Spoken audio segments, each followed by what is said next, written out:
Brandon, welcome to the show. Great to be here. Yeah, we're very happy to have you. So, first off, why don't you tell me a little bit about your role at TCU? Sure. I'm a full-time professor in marketing and focus on data analytics, marketing management, and innovation spaces. And with that, I sometimes involve myself heavily in the TCU Sales Center, which has quickly become a national leader. Can you explain that, the TCU Sales Center, a little bit? Yeah, so we teach market applied or enterprise sales. We work directly with companies that partner with us. We have over 260 students and would grow if we had the capacity. We grew beyond our staff, our lectureship and executive lectures. And with that, we actually have real sales. So we put students through intensive training, about 150 hours, and then they actually sell real product to the market. And with that, they engage the management director level and C-suite level. Mm-hmm. And from my experience, there is no better teacher than experience. Is that the case for you? I mean, that feels like kind of the point of actually getting students out there selling instead of just kind of learning about selling. Yeah, I mean, the word got out. I think you and I both see that, and I know companies do as well. The average earnings upon graduation is over 86,000 at this point, with many at six figures. And the target earnings with commission can really it has no ceiling. And so it's Mm-hmm. quicker for our students to ramp up upon joining a company, which means it's more cost effective to hire a student who's done the real thing. And our students are being pulled now from all over the country. And moreover, I think because we are so focused on doing the real thing, not playing dress up, and having real market applied principles, as opposed to some of the 20th century unethical approaches like yes pattern and rejection handling and body mirroring and things like that, which are important to know about as to what took place and how people were mistrained or say misguided. And now what we focus on is pipeline due diligence, empathy for the client to ensure there's alignment, strategic listening, which is really having a line of questions to help understand the pain and ultimate touch points that the customer needs or the client needs that perhaps our service or products can provide solutions for, helping quantify what that value is to ensure Mm-hmm. that we're at a cost positive or a net positive approach in what's offered, and then ultimately getting to a deal that's good for them. Mm-hmm. No, that's great, and it feels like, at least from my shoes, most of the people that I know, or what seems like the most popular careers nowadays, are usually like something content based, like someone wants to be a podcaster, a YouTuber, a writer, or something like that, something in the content sphere, or entrepreneurship. I'm curious if you have any insight when you talk to your students, if some of them are trying to just take a class, or if you're talking to people who are looking for entrepreneurship or sales or whatever as their career. Well, I've been an angel investor for several years, and I have 22 vested positions. I'm part of 10 syndicates. And I can tell you that if you go on, say, my AngelList profile, some of the touch points involve Web3 in the future marketplace. Some of it involves media. And Mm-hmm. this is somewhat of a Gen Z area of competence, at least from a consumer's perspective. And so I can more credibly tell them what to avoid, perhaps, and where to participate. And these flash or hype markets where a lot of the interest or the trends take place are often at their expense if they're, say, thinking they're investing or maybe giving their free time and free data away as to their consumer media consumption. But as to the content creator experience, I caution against it unless a student really has an objective and a broader picture in mind as to how they want to monetize, and also aware that the Mm-hmm. content that they give to a platform is not necessarily owned. Yeah, and I think people forget about that. A lot of kids will look at someone like a YouTuber that they really like and say, I could do that. That's easy. But there's an actual business model to it. I'm curious, before we kind of go too far down the rabbit hole, what some of the materials on your syllabus are. What specifically are the different topics that you're teaching students at TCU? Sure. So right now I have just about 400 students. It's the largest enrollment under one Awesome. professor.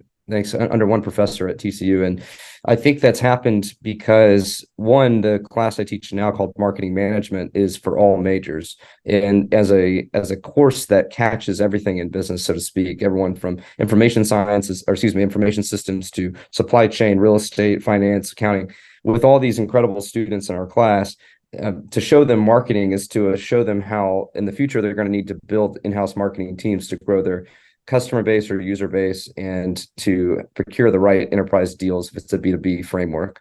Also, many of these executives or future executives that will pass through the TCU Neely School of Business are going to probably have to fire some marketing agencies or some marketing directors or other. And so I want them to have the discernments and capabilities.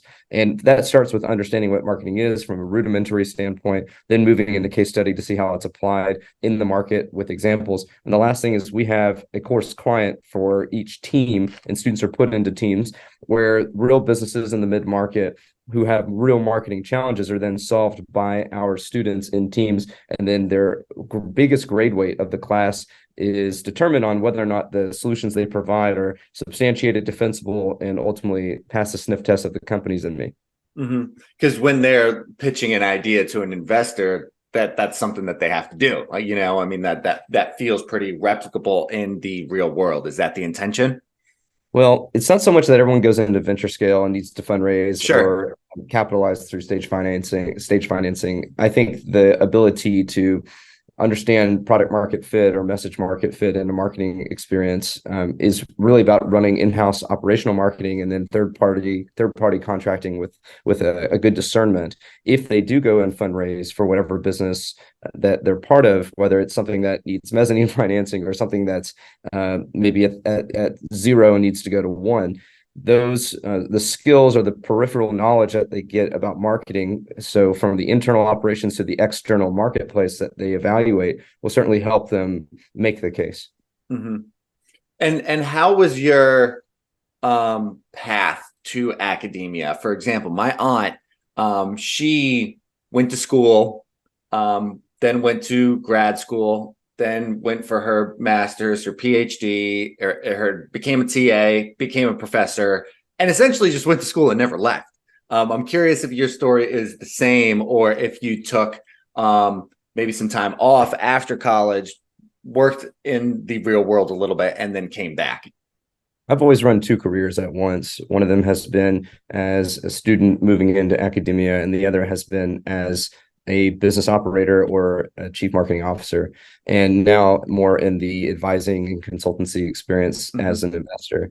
And I do some syndication work too, which has been really interesting, and going back into a fundraising experience and then helping select and evaluate deals on behalf of capital. So when I was a student as an undergraduate, I knew within the first 10 minutes of my first class that I wanted to one day be a professor and give back. But I also gave myself a good, what I thought would be 30 or 40 years as a trajectory to merit the insight and maybe have the kind of late stage altruism to give back.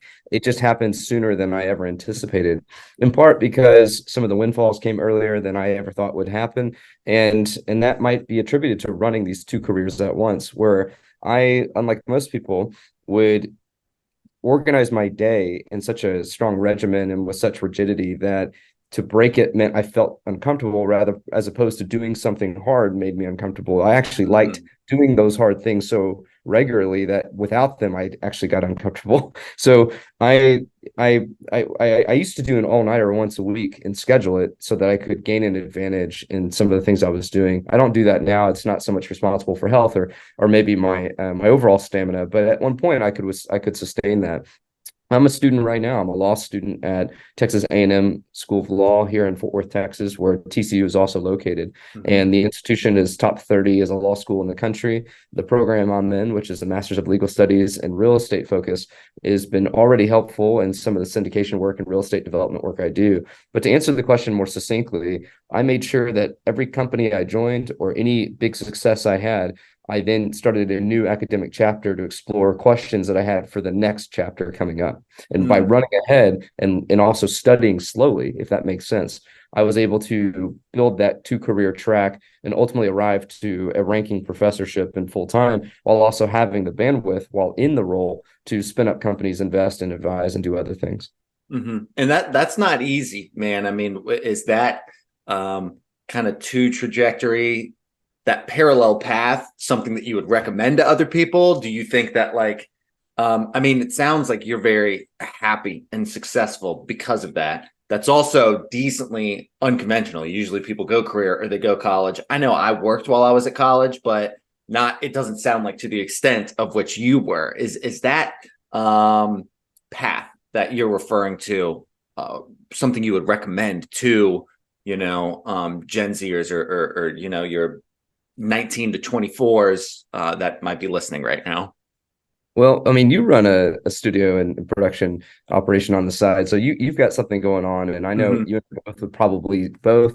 and I both would suggest to people that if you have bandwidth and something that you want to build as to enterprise or maybe family or recreation rather, go all in. And when you do that, you get more out of it. So the input output ratio then starts to make more Mm-hmm. sense as opposed to someone who's kind of middling into something or puts their toe in the water. I mean, I looked at it like my evenings were either going to be on some mindless media consumption or what I think sometimes young people might get into like a death scroll or something that they're doing in socialized behavior Sure. that isn't necessarily constructive or helpful because they're not around people who are brilliant enough or enterprising enough or forward thinking enough or other, or maybe from a higher value net worth experience or community or family or other. And I think you can strategically put yourself in position socially that is that is really, that creates great residual. But if you have other control factors like what you do with your time and also where you put your energy, your capital, and your focus, I kind of think of it the same way strategically, which is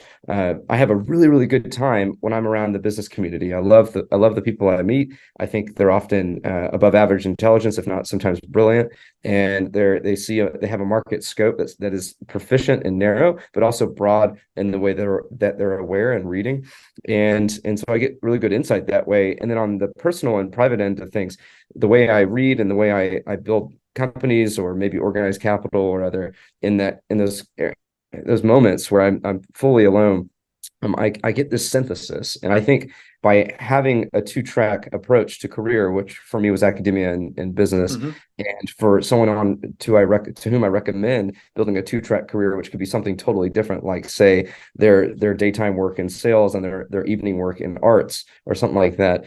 By going all in and having this long form growth, you begin to synthesize all the different interdisciplinary ideas. And then at some point, you see this merger or convergence of capability where maybe you can fundraise effectively in a syndicate, but you also can do it effectively for your independent brick and mortar studio. Or maybe another example could be something like a student of mine has 200,000 followers on one channel and 200,000 followers on another channel, and yet she's studying accounting. And by understanding accounting and going all into that thought space, she's been better able to organize some of the systems that support in a software stack her generative growth of users. And by having that system thinking, she's getting synthesis. Mm-hmm. And you mentioned accounting. You talk to a lot of students, and it feels to me very well versed on a variety of business concentrations, whether it's branding, marketing, whatever, sales.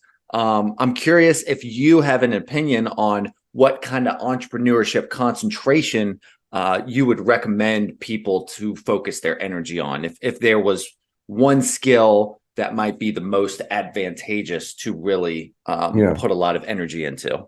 I mean, the students of mine that are most entrepreneurial and are the most numeric typically succeed. And I Mm-hmm. don't mean necessarily on the idea or the project they're working on. I just mean in the long run. I'm on my 10th year of lectureship, and that's what I've seen. And I'm saying I'm really talking about finance. Finance is the skill. It's the Mm-hmm. language of capital markets.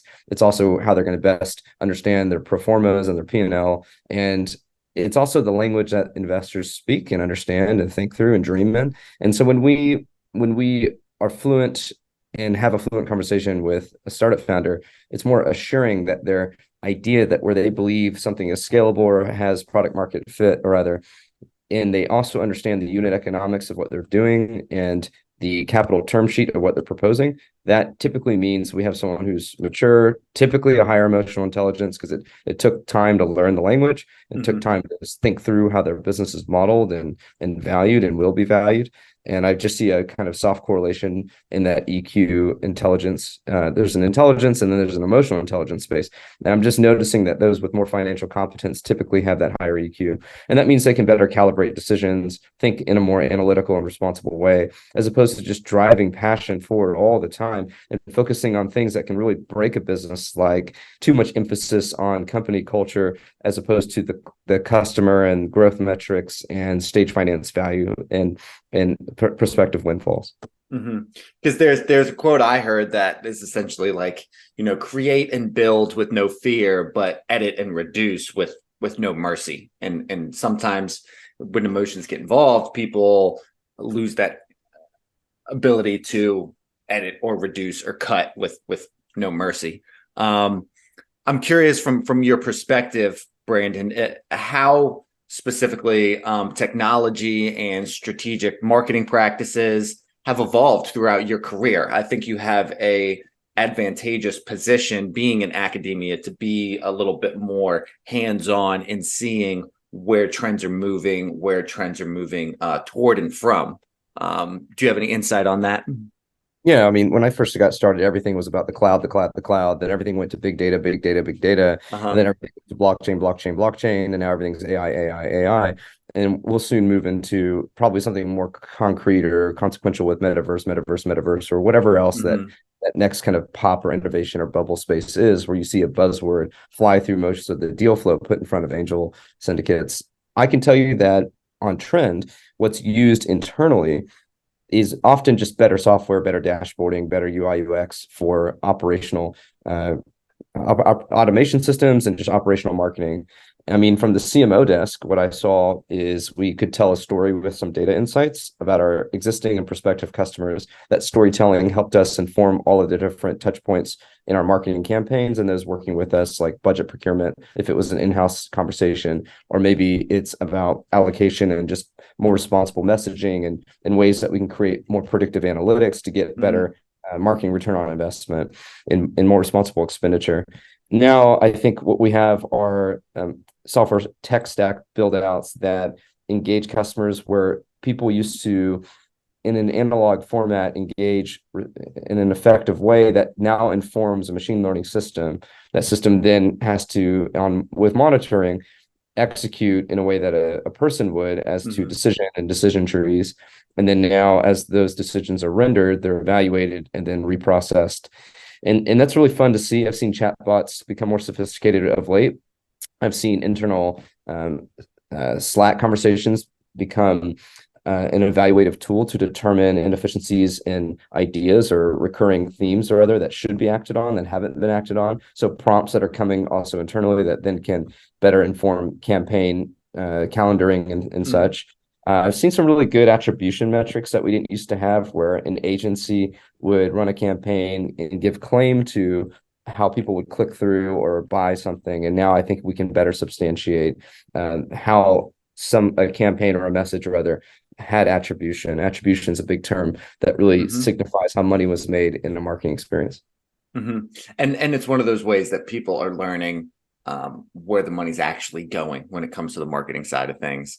I'm curious, Brandon, with your innate hands-on ability to see who are becoming entrepreneurs.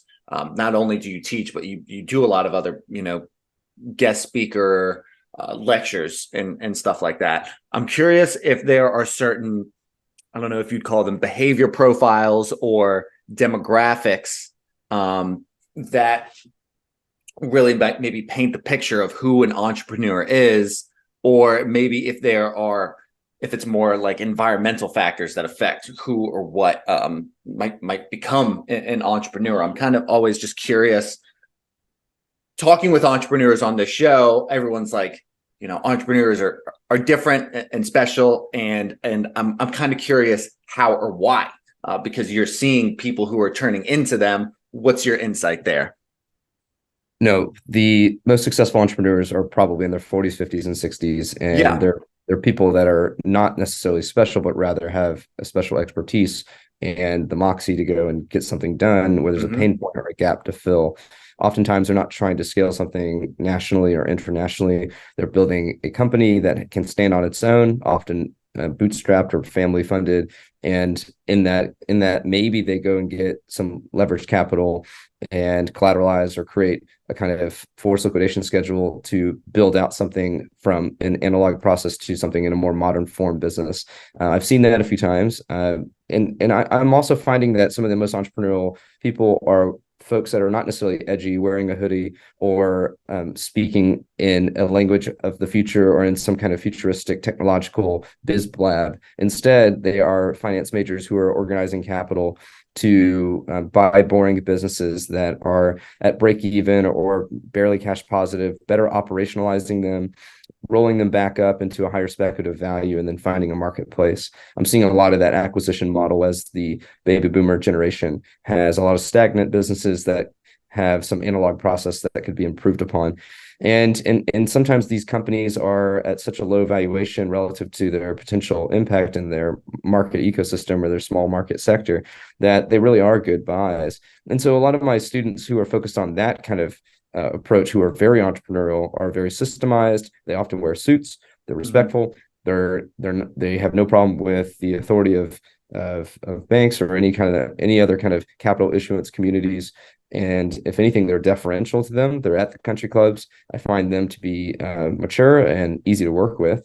I think the kind of edgy artist persona that maybe builds software in their dorm room and Yeah. tells everyone where to stick it, and then they go and build something that the world has never seen before and raises venture capital, and everyone demands to participate, and it runs up their cap term sheet value. Well, it's so anomalous that it's actually probably a bad model to follow. It's also not necessarily the persona I would encourage my students to live as. But if someone really is just bent on being different and maybe came from an alternative community, such as, say, an offshoot long tail gaming experience or some musical community or other, and they can match that with financial competence, the understanding of how to capitalize and grow a company, knowing what growth metrics apply and how customers should be listened to and engaged all the time, and that obsession with customer needs and customer path. I think then perhaps we can allow eccentricities or say encourage eccentricities to be as pronounced as they desire. But I can tell you that I'm in a business school that's upon graduation, it's a top 10 earner for our graduates, and that's not income adjusted, or I should say cost of living adjusted around the country. We're ranked number 9 in America. If you come through TCU Neely School of Business, no matter what major you're in, you're gonna average into a top 10 earner. And the higher end of that is often folks going into finance firms or into management consulting firms or doing something that contributes in generative capital. Then later, after knowing something, seeing something, participating in something, they then go start companies, as opposed to claiming to be born an entrepreneur and refusing to take direction or insight or social cues or whatever it is that maybe is glamorized in some kind of Wonder Boy or Wonder Girl syndrome that you oftentimes find in the hoodie. Yeah. No, I think that's very very well said. But you are somewhat of an entrepreneur yourself as well. And I'd like to hear more about kind of that side of things. You have a new book currently available for purchase called Sales Millionaires, Industry Tales and Life Lessons from Those Who Made It. And it's not your first book. I'd love to give you the opportunity to talk about that a little bit. Yeah, thanks. So Sales Millionaires is inspired by the TCU Sales Center, which has core principles that I think deserve stories around them. Mm-hmm. These core principles are setting our students on a careers earning path that is really, it's unmatched in the country from what I've seen. And when you've got companies like Boston Consulting Group coming down, or Meta, or VMware, and some of the legacy companies hiring our students in, along with mid-market companies on the rise, particularly in logistics and some of the spaces where you see an explosion of growth and excitement, I recognized that there was more story to tell. So what I did is I interviewed 14 millionaires who made their money in sales to illuminate the lessons and insights that they had. And through these interviews, I also drew in the same principles that we teach at the TCU Sales Center and backed it up with formal scholarship, which you'll find throughout the book interwoven, to take anecdote and substantiate it as to how it correlates in real life. Mm-hmm. Are there certain commonalities that you found throughout those millionaires and those stories? Is there maybe like a through line that you noticed, all these people had this in common? Yeah, they're ethical. They actually care about their client. Yeah, there's client empathy. And while they may not always get to establish a relationship with their counterpart, their client is someone they care about no matter what the client's condition, no matter how the client treats them necessarily. And ultimately, what they're trying to do is help do cost savings or help them increase revenue or grow their user base or customer base or ensure that their operational efficiency increases or something that is of service or helpful. And they do it first by due diligence, understanding who the client and the enterprise around them is about and what they need, but perhaps from what they can research in a deep dive. Then, when engaging the client, they do so in a way that doesn't waste their time. It's not vague, it's direct, it's clear. And then when they sit with them or meet with them, they are actively listening. And by listening, they're able to better align whether or not there's something they can do to help. And if they can't help them, if there's something in a product or service offering that is not meant for the client or the company, they do not sell. Instead, they build that relationship. They maintain their honesty throughout, and likely what happens is the counterpart becomes a referral engine for someone for whom the salesperson can help, and that social proofing and that relationship base really does go far. And then oftentimes these people who made so much money in sales, they are operating at a high dollar value because the people that they built relationships with, the companies they're engaging, this executive presence that they built through all of their learning, well, it often has more impact and consequence and bigger contract volume. And when you are dealing with people like this, I find that there's a common thread, which is that they're respectful. They're often not even the most articulate, but they're just thoughtful. They listen well. They do not spend much time talking when they're in a sales experience. They spend more time listening. They have humility. They're coachable in-house. Their pipeline is something that matters to them. And that means that they're really learning as much as they can about their prospects before they ever talk to them to honor their time. They have product knowledge and feature knowledge and those things that I'm sure matter at the very end of the conversation, but they recognize what's most important is the pain point and the needs payoff of their client and the counterpart. And along the way in their career arc, they're helping people. They're training people under them. They're ensuring that their training and learning never ends. And that's mostly about the industry space, their industry sector. It's learning about their counterparts. It's showing up to their client relationship touch points and life events, if that's ever appropriate or relevant. And they're also looking ahead to what the market asks of them and what innovation likely means. They're using in their own technology within in-house and their own training modules in-house, new systems that accelerate and create an efficiency for how they see data, how they build pipeline, how they conduct research, and how they evaluate their own sales calls or other to determine where they can be better and more client empathetic. Mm-hmm.